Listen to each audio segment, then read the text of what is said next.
Hey everybody, it's April from Left Hook Creations again. I am going to be doing today a little test. I have a 6-year-old daughter who loves rainbows, and I'm going to be doing 7 canvases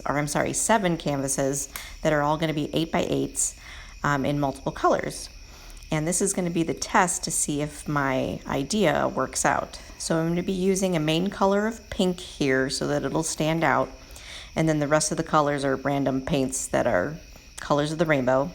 And I'm going to layer them into my cup after the main color so that I can see if the way I pour this will really make that main color stand out. That's my goal with the whole thing, is to have all the colors of the rainbow in each piece, but have one main color stand out on each one so that it's each the different colors of the rainbow. So hopefully this will work. So I've layered them in with a big glob of pink on the bottom so that it'll be the last thing that comes out of my cup when I'm done pouring the rest of the colors out from the top of the cup.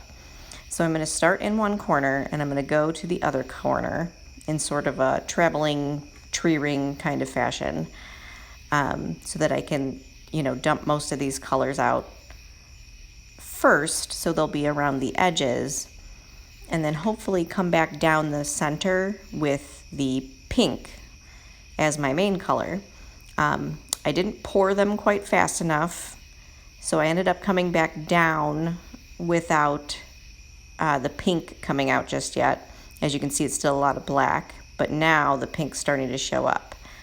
So now I'm going to go back up through the center again to really highlight that pink so that when I stretch this out, getting the whole canvas covered, that pink is going to stretch out and become the main color.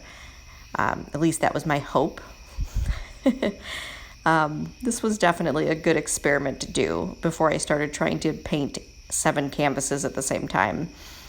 So I'm hoping to get this stretched out in such a way that it still maintains sort of the diagonal line.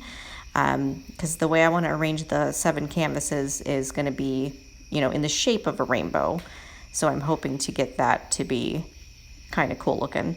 So I'm going to move this paint around and just try to get the weight of the paint to those corners that are not covered without dumping it all off the edges where the paint's really close, so that I can keep some of it. But as you can see, this pink is stretching out beautifully, but you can still see the other colors, which is exactly what I wanted to happen.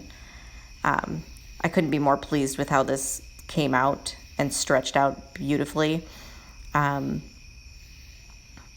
actually covered really well. So I had a good amount of paint. I wasn't sure how much paint I would need for an 8x8 canvas, but this one came out really, really nice. And it sort of maintained its diagonal line somewhat, enough for me to be like, okay, this is going to work. So I'm going to be doing this technique on the other 7 canvases, and I might just shoot that in a video. So yeah, let me know down in the comments what you think of this technique, if you think it worked out, and if you think it'll work for the rest of my rainbow.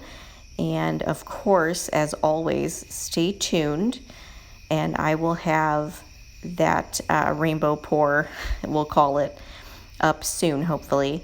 And check out at the end of this video, I didn't take a close-up on video, but I do have a couple of pictures of the end results. That's a little closer up so that you can see the really beautiful cells and things that developed once it sat for a little while. I'm absolutely pleased with this. Vivid and beautiful. Thank you for watching.